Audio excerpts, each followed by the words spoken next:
오늘은 마태복음 14장 말씀을 가지고 광야의 식탁이라고 하는 제목으로 함께 말씀을 나누겠습니다. 30대 중반의 한 여성이 있었습니다. 그녀는 다른 이들의 글 쓴 것을 교정봐 주거나 자신도 직접 글을 쓰는 일을 하는 여성이었습니다. 그런데 불행하게도 암으로 인하여서 췌장을 드러내었고 나중에는 암이 간으로 번져 미래가 불투명한 상태였습니다. 그러한 그녀에게 어린 자녀들이 있었는데 그녀는 암으로 인해서 미래가 잘 보이지 않는 가운데에서도 자녀들에게 좋은 글을 남겨주려는 소망을 가지고 글 쓰는 일을 계속합니다. 이 여인의 이야기는 어떤 소설이 아니라 이 켄 가이어라고 하는 유명한 기독교 작가가 자신의 책을 쓰는 것을 도와주었던 한 여성의 실제 이야기를 그의 책인 묵상하는 삶, 영어 제목은 The Reflective Life라고 하는 책의 맨 앞부분에 소개한 이야기입니다. 사실 언뜻 보면 그 묵상하는 삶과 한 여인의 고통스러운 병과 힘든 삶의 모습이 서로 잘 연결되지 않는 것처럼 보입니다. 우리의 삶의 현실은 어떻습니까?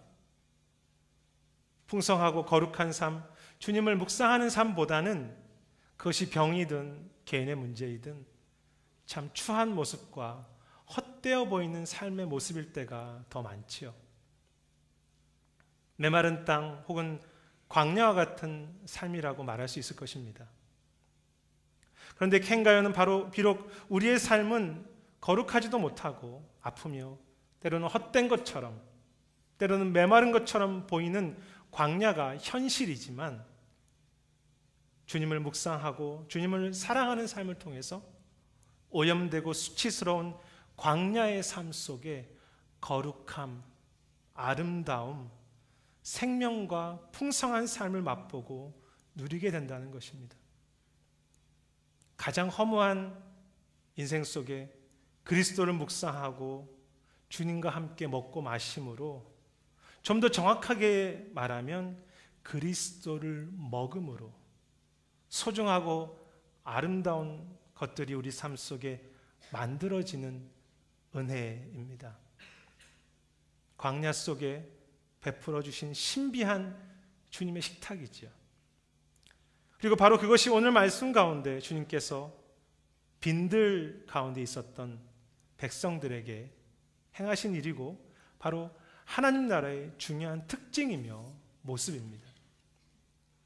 오늘 본문 13절에 보면 예수님께서 빈들로 가셨는데 많은 무리들이 따랐다고 되어 있습니다.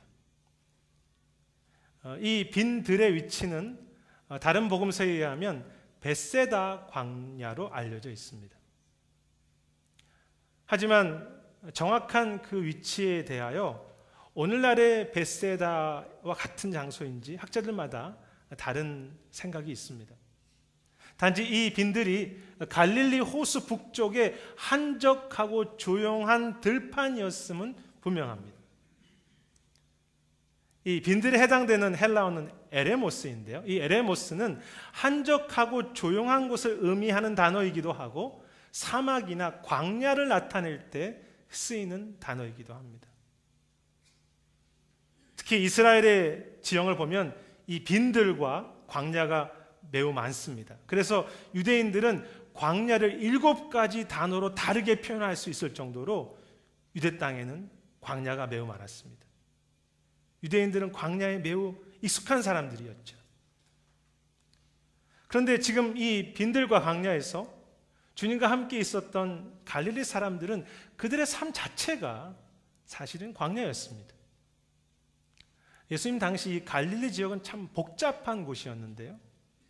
로마 군대의 본부가 이 지역에 있었고 이 국경 지역이기 때문에 세금을 거두는 곳도 이곳에 있었습니다. 대체로 갈릴리 지역은 가난한 사람들이지만 이 로마 정부 아래서 이 자신의 이득을 찾으려는 유대 지도자, 그 당시에 왕들이라고 불렸는데요. 그들의 싸움도 이 지역에 있었기 때문에 보통 서민들은 더 어려울 수밖에 없었죠. 또한 이방인들이 많이 섞여 사는 갈릴리였기 때문에 이 중간에 끼어 있는 사마리아인들만큼은 아니지만 영적으로나 사회적으로 볼 때 남쪽의 정통파 유대인들이 무시하고 인정하지 않은 지역이 바로 갈릴리 지역 사람들이었습니다. 그리고 이스라엘 전체 역사를 보면 이 갈릴리 사람들만이 아니라 이스라엘 전체가 몇백 년 동안 광야와 같은 삶을 살고 있었습니다. 흥미로운 것은 이 본문에 예수님이 먹이신 숫자가 5천 명이라고 했는데요, 아이들까지 생각하면 약 10,000명에 해당되는 숫자입니다. 그런데 그 숫자는 당시 갈릴리 지역의 작은 마을의 인구보다 훨씬 더 많은 숫자에 해당됩니다. 한 마을, 한 도시 전체에 해당되는 사람들이 먹을 것이 없는 광야에 남겨져 있습니다.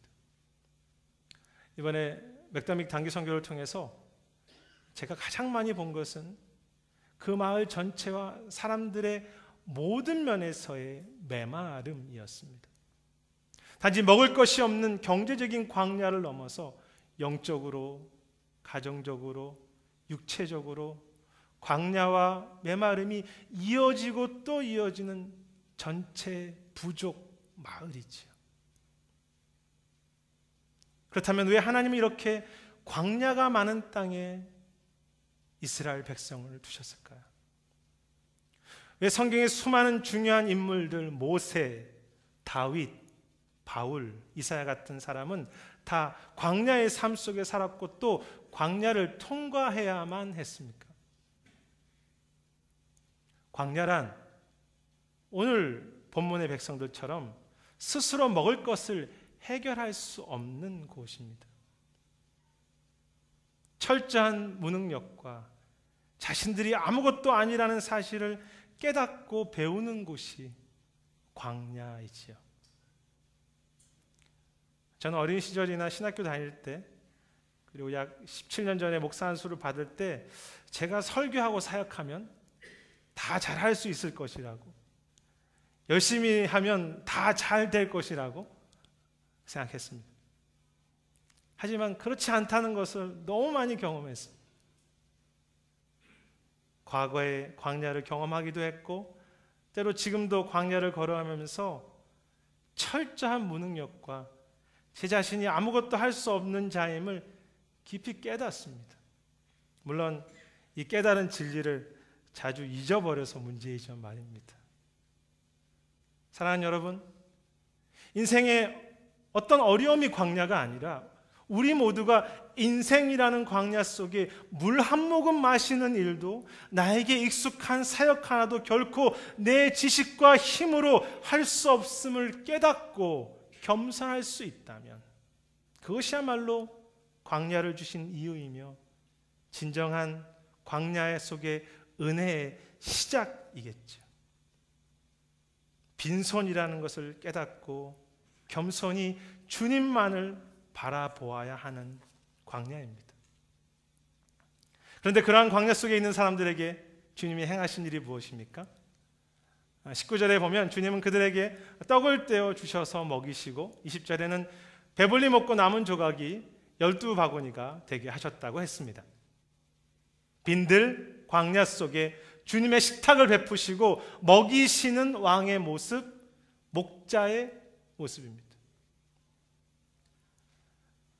특히 모두가 먹고도 12바구니가 남은 모습은 이 풍성한 잔치의 식탁을 베푸시는 하나님 나라의 특징을 잘 보여주고 계시죠.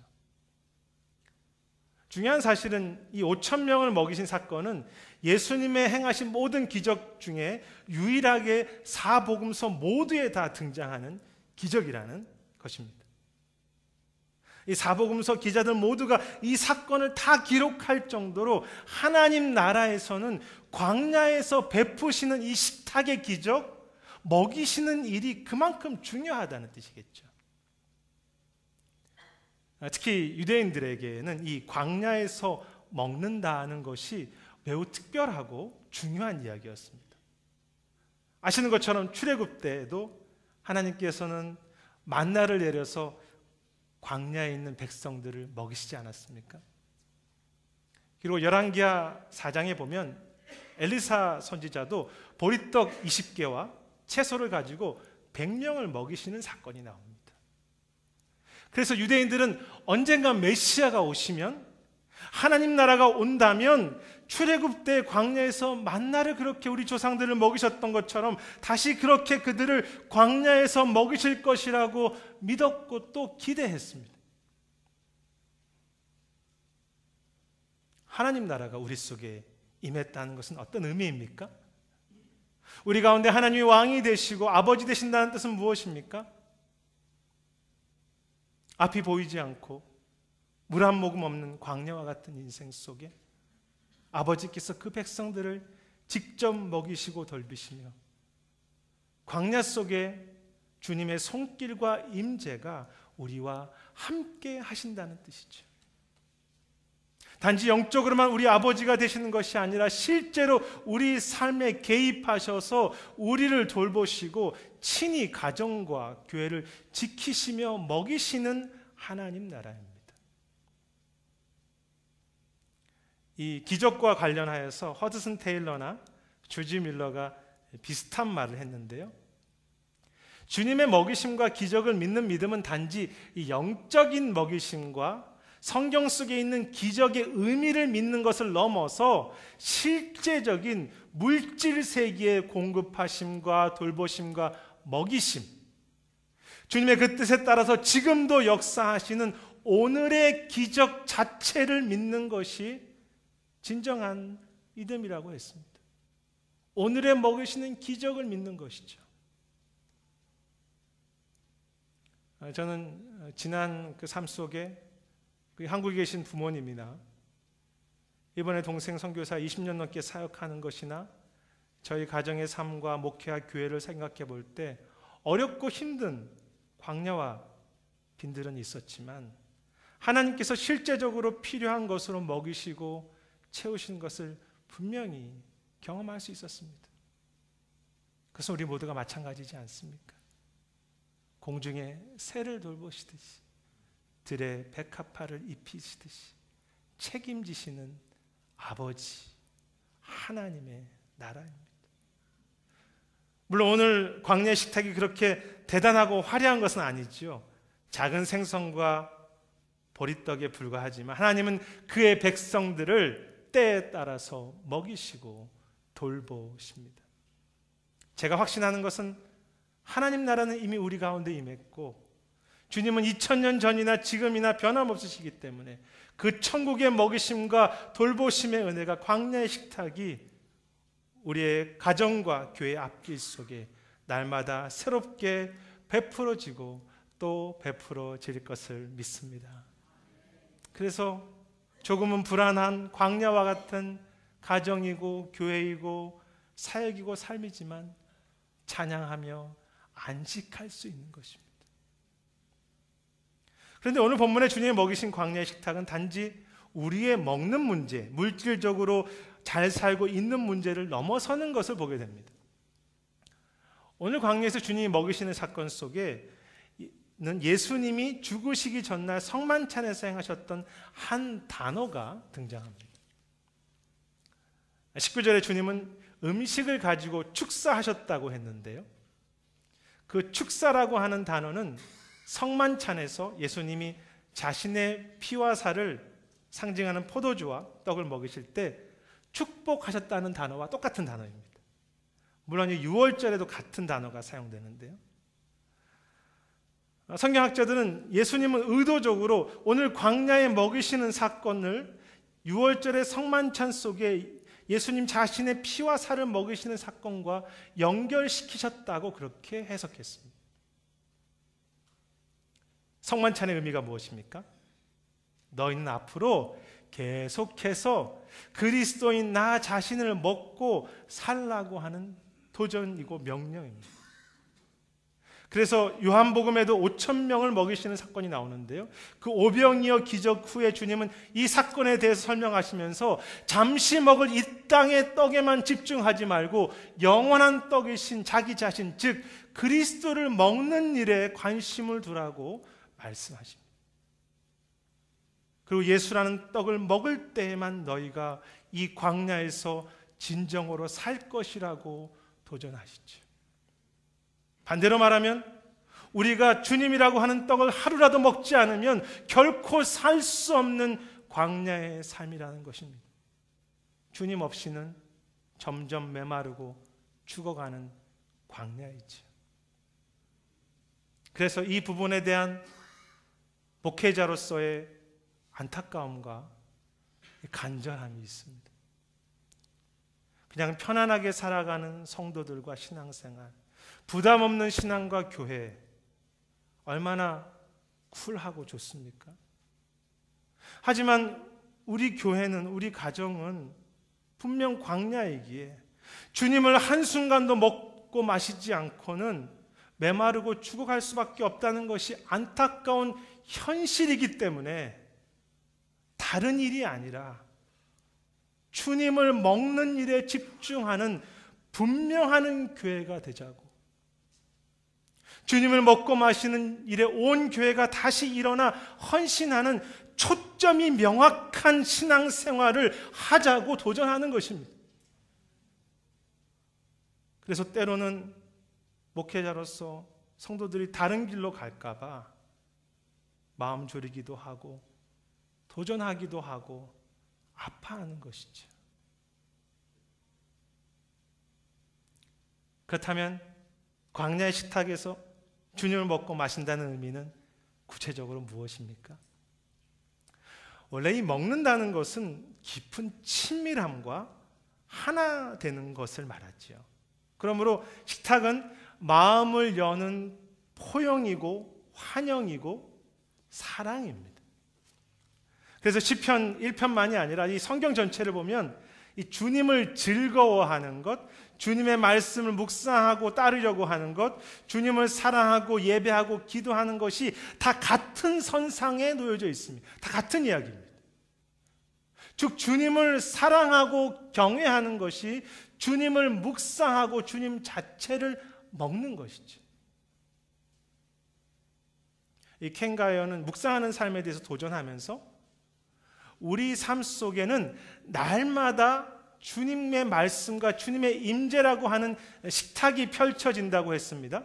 그런데 우리가 그 말씀을 읽기만 하고 듣기는 하지만 주님과 그 말씀을 마음으로 묵상하지 않는다는 것은 마치 그 식탁에 앉아서 음식을 이렇게 보고 있지만 먹지 않는 것과 같으며, 말씀을 생각하고 주님을 묵상하되 기도로 주님과 사랑하고 대화로 기도하지 않는다는 것은 음식을 입에 넣고 씹기는 하지만 삼키지 않은 것 같다고 했습니다.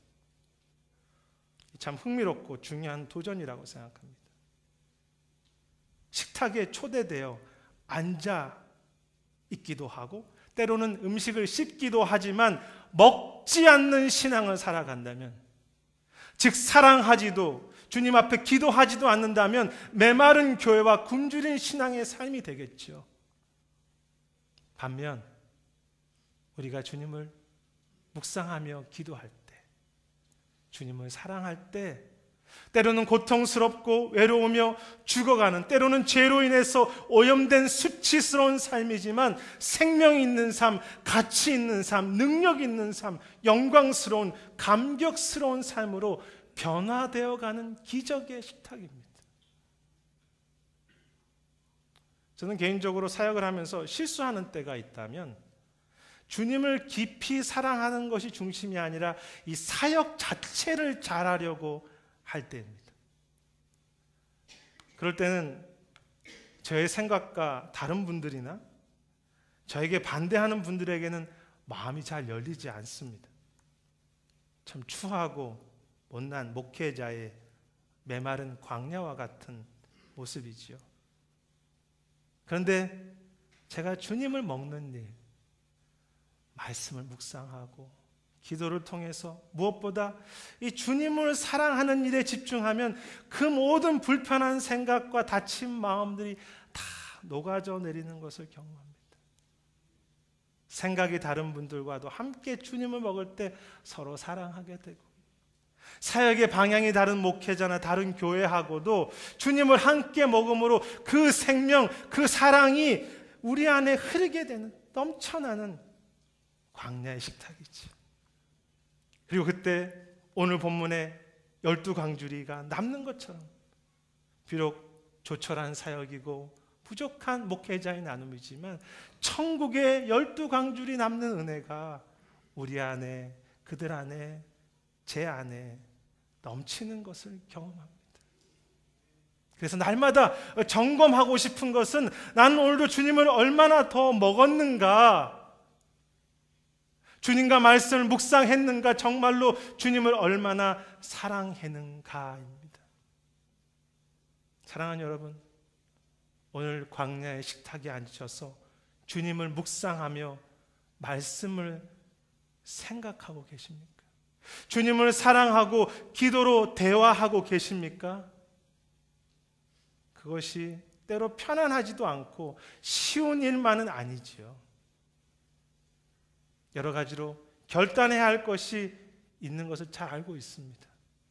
하지만 정말로 목회자로서 축복하고 싶은 것은 그분 없이는 하루도 살 수 없는 광야임을 진실하게 깨닫고 오늘 다시 결단하고 다시 깨어서 주님을 묵상함으로 기도하고 찬양하며 동행하고자 하는 그 광야의 식탁이 우리 교회와 여기 계신 우리 모든 분들에게 함께 하시기를 주님의 이름으로 축복합니다. 광야에서 우리가 다시 회복하고 결단해야 하는 주님을 먹는 식탁입니다. 그런데 흥미로운 사실은 오늘 말씀의 광야의 식탁은 우리가 먹는 식탁만이 아니라 우리가 먹여야 하는 식탁도 된다는 사실입니다. 오늘 16절에 보면 주님은 너희가 먹을 것을 주라고 하시며 너희 가진 것이 무엇이냐고 물으신 후 그것을 너희가 나누라고 하십니다. 엄밀하게 보면 오늘 광야의 식탁은 제자들이 자신들이 가진 물고기 2마리와 보리떡으로 그들이 직접 백성들을 먹을 것을 나누어 주는 모습이지요. 예수님이 베푸신 식탁이라기보다는 제자들이 준비한 식탁이었습니다. 주님은 단지 그 제자들이 준비하고 나는 그 작은 음식의 식탁 위에 축사하신 것뿐입니다. 그것은 오늘도 마찬가지입니다. 우리 가진 작은 물고기, 보리떡, 그 작은 믿음, 기도, 수고를 가지고 이 서로를 먹이려고 할 때 주님께서는 우리에게 그것을 먹이라고 하시면서 그곳에 주님은 축사하심으로 이 땅과 사람들을 정말로 먹이시는 것이죠. 이 켄가우의 묵상하는 삶의 책에 보면 자신의 딸이 학교에서 다른 친구들로부터 왕따, 따돌림을 당하고 몇 년간 힘든 시간을 보낸 이야기가 나옵니다. 그런데 그는 자신이 아버지로서 그 딸에게 해줄 수 있는 것이 별로 없었다고 했습니다. 아버지로서 메마른 광야있죠. 하지만 그때 그 딸과 함께 시간을 보내며 자기가 묵상하고 사랑한 주님에 대해서 나누게 되는데 그 시간은 딸도 주님을 묵상하고 주님을 먹는 시간과 같았다고 했습니다. 딸에게 그리스도를 먹여주는 켄가여처럼 우리도 오늘 우리가 가진 것을 가지고 다음 세대, 이웃, 형제들에게 멈추지 말고 조금이라도 더 주님을 먹이고자 또 주님을 먹이고자 헌신해야 하지요. 저는 서로에게 우리 다음 세대에게 기도와 말씀으로 이 주님을 먹이고자 하는 그 열망과 헌신이 이 저의 목회 안에 우리 교회 안에 결코 식어지지 않았으면 좋겠습니다. 우리는 아무것도 할 수 없는 무능력한 자이지만 주님은 너희가 가진 그것으로 먹이라고 하십니다. 앞에 소개한 30대 여성은 암으로 투병 중에도 자녀들에게 무엇인가를 남기려고 글을 쓰며 켄가여는 고통 중에도 자녀에게 자신이 할 수 있는 작은 대화를 나누며 주님을 먹이지 않습니까? 그는 고백하기를 그 작은 대화 가운데 주님께서 그의 딸을 만져주시는 은혜와 기적을 체험했다고 그렇게 말했습니다. 우리의 기도가 작다고, 우리의 나눔이 너무 약하다고 포기하지 않고 주의 이름으로 먹일 때 주께서는 이 광야 속에 우리 교회와 우리의 삶을 직접 먹이시는, 우리의 다음 세대와 자녀들을 살리는 기적을 분명히 베푸실 것입니다. 주님이 묻고 계십니다. 너희가 가진 것이 무엇이냐? 그것으로 먹이라. 우리도 주님과 함께 먹여야 하는 광야의 식탁입니다. 말씀을 정리하겠습니다.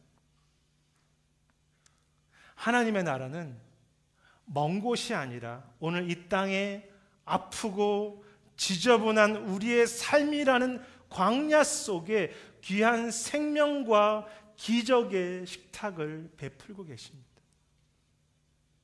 켄가요도 우리의 삶을 이야기하면서 그러한 도전을 했습니다. 우리에게 주어진 이 평범한 하루는 주님이 주신 귀한 선물이다. 우리와 주님이 서로 사랑을 주고받는 하루, 매 순간 우리가 하나님을 맞이하고 매 순간 하나님께서 우리를 맞아주실 하루이다라고 했습니다. 그리고 말하기를 무릎 꿇고 이 성만찬을 먹고 받는 것처럼 매 순간 주님을 사랑하고 먹을 때 우리의 아프고 평범한 이 광야의 삶은 거룩하고 소중하며 기적의 삶이 된다고 했습니다. 사랑하는 여러분, 켄가요가 만난 아픈 사람들이나 저 맥더믹의 메마른 땅과 그 사람들이나 우리 교회 현장이나 가정이나 우리가 아무것도 할 수 없는 광야일 수밖에 없는 삶입니다. 그래서 이 광야는 주님 없이는 하루도 숨 쉴 수 없는 땅이지요. 주님은 그 메마른 땅 속에 일용할 양식으로, 말씀으로, 사랑으로 우리를 안으시고 먹이시고 그 식탁에서 우리와 함께 동행하며 포옹하며 춤추고 교제하기 원하십니다.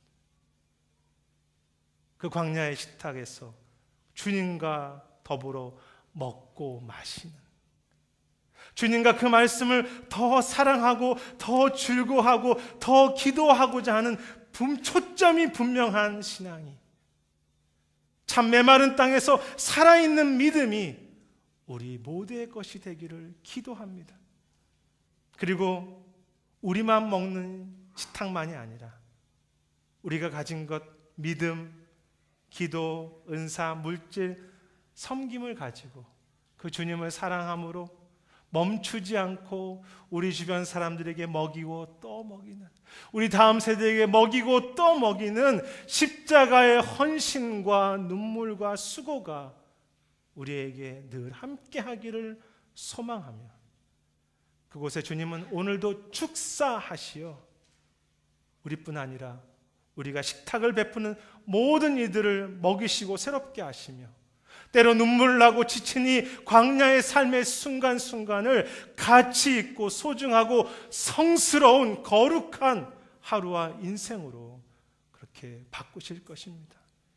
그 광야의 주님의 식탁, 광야의 천국에 먹이시는 기적을 날마다 체험함으로 생명을 얻어감으로 이 광야의 힘든 인생을 힘있게 감사하며 찬양하며 믿음으로 걸어가는 우리 모두가 되시기를 주님의 이름으로 축복합니다. 기도하겠습니다.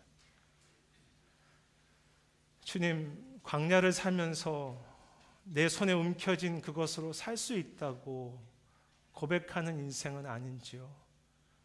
주 앞에 엎드려 우리의 손을 펴고 우리의 가진 것을 드리며 주님으로 살고자 하는 그 결단이 그냥 식탁만 밟고 가고 예배의 처소만 밟고 가는 것이 아니라 주님을 사랑하며 예배하며 기도하며 주님을 향해 우리의 마음을 드리는 진정한 먹는 은혜가 이 예배와 우리의 삶의 현장 가운데, 이 교회 우리의 삶이 지속되는 모든 것 가운데, 우리 다음 세대 가운데 있을 수 있도록 은혜를 더하여 주시옵소서. 메마르고 지치고 힘든 것이 우리의 삶입니다. 주님 아시지 않습니까?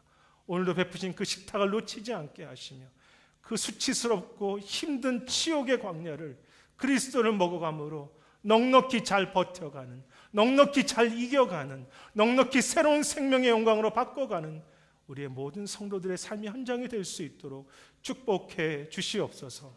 감사드리고 모든 말씀 예수님 이름으로 기도드립니다.